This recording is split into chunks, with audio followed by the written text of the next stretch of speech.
Supriana Aprilia Jabodetabek bersama teman-teman saya. Kami dari kampus Universitas Nusantara, program studi pendidikan guru sekolah dasar kelas 2.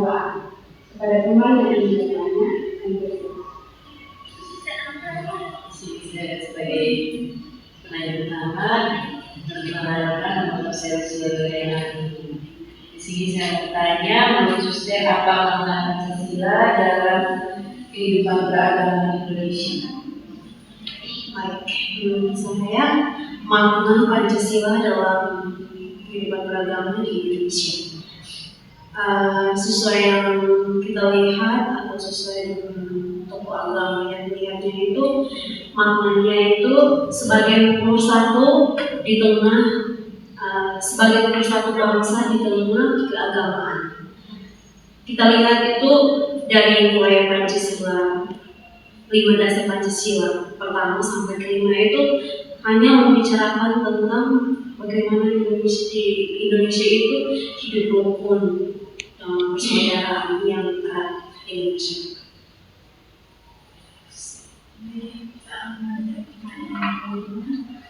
Sebelum kenalan menurut saya sebagai Mr. kemudian saya bertanya menurut saya bagaimana penerapan dari Pancasila di dalam kegiatan keagamaan khususnya Penerapan nilai Pancasila dalam kegiatan keagamaan yang saya lakukan setiap hari itu berdoa, dan juga bukan saya saja yang sebagai seorang suster itu berdoa, tapi juga membantu untuk mengajarkan umat yang sama agama dengan saya untuk juga saling mendoakan. Dalam doa bukan saja berdoa, tapi juga harus dipraktikkan dalam kehidupan nyata seperti hidup bersama, bergotong royong bersama.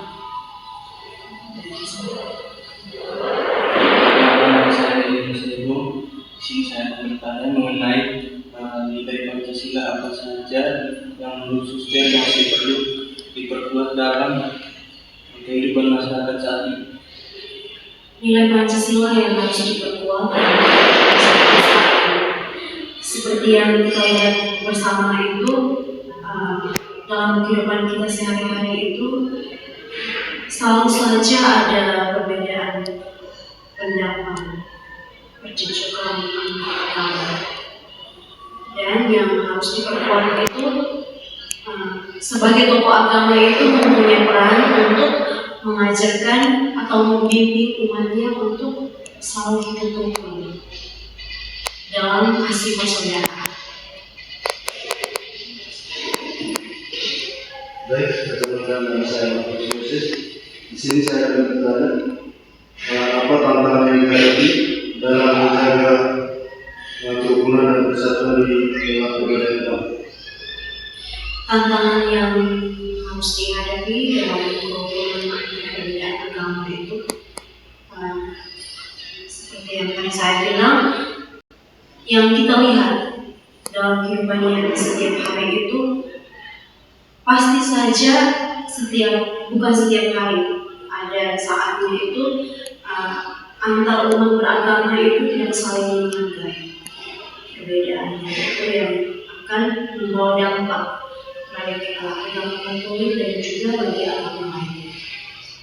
Bukan saja dengan sesama agama seperti saya sebagai Katolik dan juga, tapi juga dengan agama lain yang tidak menghargai seperti kita punya kegiatan agama Katolik, kadang kita juga tidak menghargai kegiatan agama lain sebaliknya.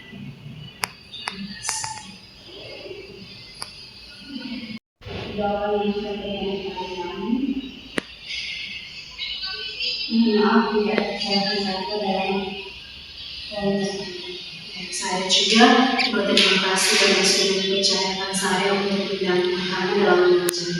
Semoga apa yang kita wacanakan hari ini saat ini bisa diberikan kita semua dari Yesus.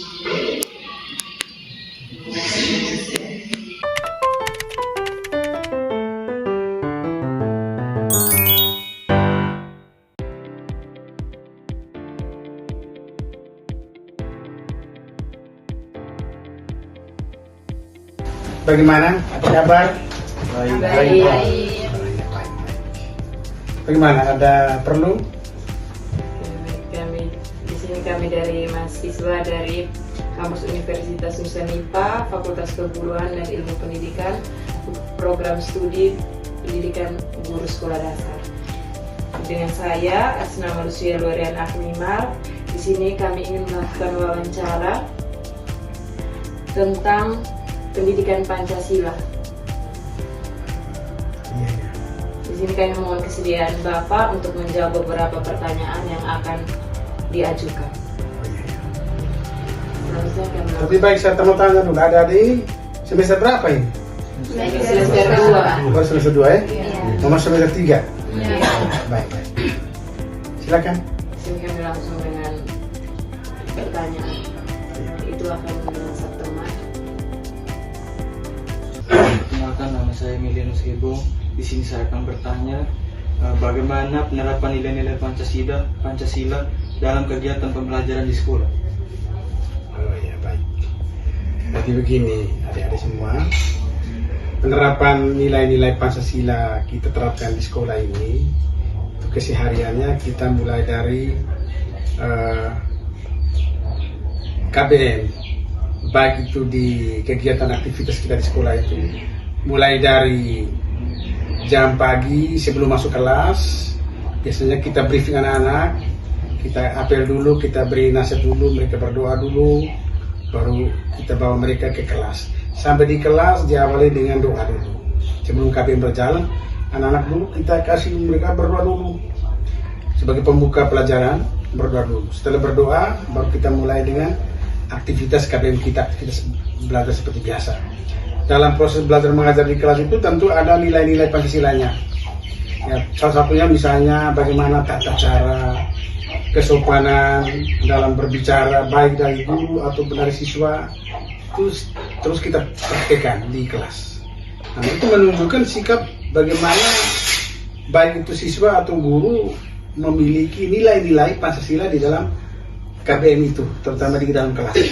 Begitu. Apa lagi? Selanjutnya saya berikan kepada teman saya. Oh iya. Baik, perkenalkan nama lengkap saya Maria Selfie. Saya langsung saja di sini saya ingin bertanya, menurut Bapak, program atau kegiatan apa saja yang dilakukan sekolah untuk menanamkan nilai Pancasila kepada siswa? Baik. Kalau tentang program di sekolah itu yang memiliki makna Pancasila, itu salah satunya itu kita melakukan kegiatan doa rutin setiap hari. Bahkan di sekolah ini kami buat dijadikan gereja kecil. Jadi setiap akhir pekan itu kita undang romo atau misalnya frater, kita doa di sini. Ya, kita bakti. Kadang-kadang kita buat kegiatan Ekaristi, kadang-kadang kita upacara sabda biasa. Nah, ini menanamkan, kita memberikan nilai-nilai kepada anak-anak supaya anak-anak sadar bagaimana kegiatan ini kita buat yang sedemikian baik untuk mendidik mereka. Baik, perkenalkan nama saya Febriana Aponia Jaboyubu. Ini saya akan bertanya, menurut Bapak, bagaimana kondisi dunia pendidikan saat ini jika dilihat dari perspektif nilai-nilai Pancasila? Baik. Kalau kita melihat pada zaman ya, ini kan sudah zaman era globalisasi namanya ya.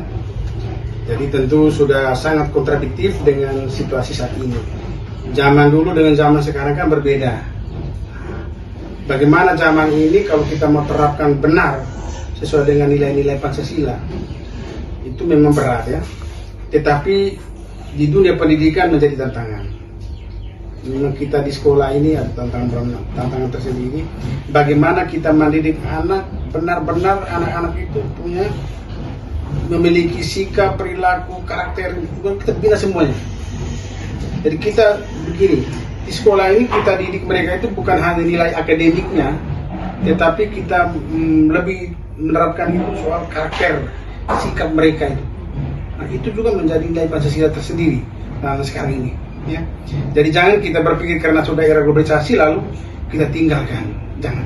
Nilai-nilai kecil, nilai-nilai agama, memiliki norma-norma tersendiri, norma sosial, norma agama, norma-norma katakanlah misalnya norma asusila, ya itu juga penting untuk kita praktekkan dalam kehidupan kita. Seperti itu. Apa lagi? Perkenalkan, nama lengkap saya Magdalena Clarita Lisa. Di sini saya ingin bertanya, apa tantangan guru dalam membentuk karakter siswa sesuai nilai Pancasila? Ya. Kalau bicara tentang tantangan, memang benar. Guru sekarang ini dibutuhkan guru yang betul-betul guru profesional. Sekarang kan ada istilah guru profesional, profesi. Nanti kalian juga demikian. Kalian kalau besok-besok misalnya kalau sudah terjun ke dunia pendidikan, dunia lapangan kerja, nanti ada lagi tantangan satu yang perlu Anda miliki adalah memiliki sertifikat pendidik. Sertifikat pendidik ini untuk guru profesional. Yang sekarang yang namanya guru profesi itu sertifikat, yang memiliki sertifikat. Iya, itu guru profesional itu. Dan sekarang kamu punya kalau ijazah hanya ijazah pendidikan saja belum profesional, belum. Nanti ada lagi satu ijazah lagi yang namanya punya sertifikat pendidik, itu baru guru profesional. Tantangannya ini untuk apa? Maksudnya apa? Maksudnya ini supaya guru memiliki karakteristik tersendiri untuk mendidik anak, punya latar belakang. Jangan sampai guru hanya dibilang guru tapi tidak punya dasar hukum. Ini juga tantangan sekali. Jadi ada kalau kamu belajar di kuliah itu mungkin ada namanya ilmu pedagogik, ada ya, ada tuh itu. Nah, itu ada itu. Jadi itu yang penting untuk guru memiliki sikap karakteristik, tetapi satu penting lagi adalah pedagogiknya itu. Yang paling penting untuk kamu miliki. Kalau tidak nanti kamu kewalahan terjun ke dunia pendidikan. Tantangan sekali. Ada yang lain? Baik, berikutnya. Perkenalkan, saya atas nama Matius Moses. Jadi di sini saya akan bertanya, kalau boleh tahu apa harapan Bapak terhadap pendidikan di Indonesia ke depan? Ya, kalau bicara tentang harapan, tentu kita sebagai seorang guru ya, kita mengharapkan sekali pendidikan ini akan berjalan dengan baik untuk ke depan. Itu menjadi seorang guru ya. Karena seorang guru tidak mungkin dia mendidik anak untuk menjadi anak pencuri. Tidak ada. Atau menjadi anak pemabuk, tidak ada. Itu contoh konkret saja toh. Tentunya menjadi guru ini ingin mendidik anak itu memiliki sikap dan karakteristik yang baik dalam kehidupan bermasyarakat. Ya. Bermoral salah satunya ya. Nah, memiliki pengetahuan, apalagi sekarang kan ya zaman IT ya. Zaman now sekarang kan bagaimanapun juga zaman IT ini kan paling tidak kan harus guru memberikan teladan kepada anak yang memiliki pengetahuan dan teknologi yang tinggi supaya dia bisa menangkap apa yang perkembangan zaman terjadi pada situasi global saat ini. Seperti itu. Ada yang lain? Sudah habis? Oke, baik. Jadi memang ini pengalaman adik-adik, memang di bangku kuliah ini kita ini belajar ya. Belajar di bangku perguruan tinggi. Nanti sebentar lagi kita praktek di dunia kerja, dunia usaha, dunia lapangan pekerjaan ini kita diperhadapkan dengan kondisi yang lain. Apalagi masyarakat kita sekarang ini kan sudah memiliki sifat karakteristik yang sudah maju. Seperti itu saja. Terima kasih atas kunjungan adik-adik semua ya. Kembali ke kampus, salam buat Bapak Ibu guru dosen ya. Ini kami punya sekolah begini. Kami punya sekolah begini. Oke. Selamat ya. Siap. Terima kasih. Ya, terima kasih. Iya. Oke.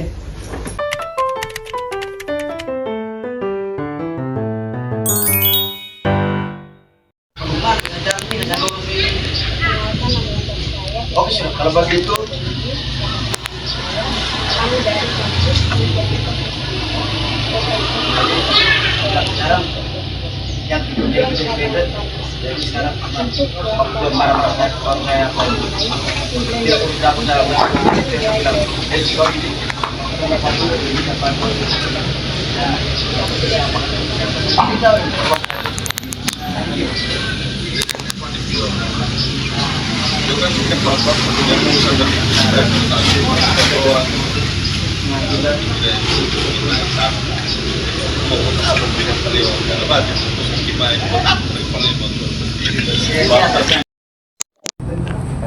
Tentu tidak terlepas dari kebijakan pemerintah, kemudian hal tersebut itu jauh dari harapan masyarakat. Seringkali hal tersebut yang kemudian menjadi keresahan masyarakat dari keputusan-keputusan para pemimpin yang tidak berdampak terhadap kebutuhan dasar masyarakat. Padahal dalam Pancasila itu adalah dasar negara. Segala bentuk kebijakan keputusan itu berlandaskan Pancasila, nilai-nilai Pancasila. Jadi mengambil suatu keputusan itu harus beriringan atau berkeseimbangan dengan nilai-nilai Pancasila. Ya, saya kira itu pertanyaan pertama. Baik, perkenalkan nama lengkap saya Magdalena Clarita Wisang. Di sini saya akan bertanya, apakah kebijakan pemerintah saat ini sudah mencerminkan prinsip keadilan bagi seluruh masyarakat? Baik. Terkait dengan pertanyaan kedua ini, kita ingin berhadapan dengan partai politik, satu menjadi seorang pemimpin. Ini menjadi pertanyaan reflektif sebenarnya. Apakah hari ini keputusan yang diambil oleh pemerintah, apakah betul-betul mencerminkan nilai-nilai Pancasila atau tidak? Tentu ini menjadi pertanyaan reflektif. Tapi secara pribadi saya perlu sampaikan bahwa belakangan ini masyarakat merasa resah dan gelisah. Setiap kebijakan keputusan yang diambil oleh pemerintah jauh dari harapan masyarakat.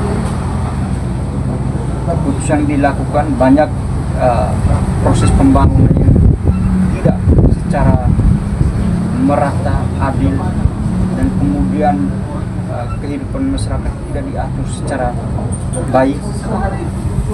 Karena ini juga keputusan diambil oleh pemerintah itu berdampak terhadap kehidupan bermasyarakat.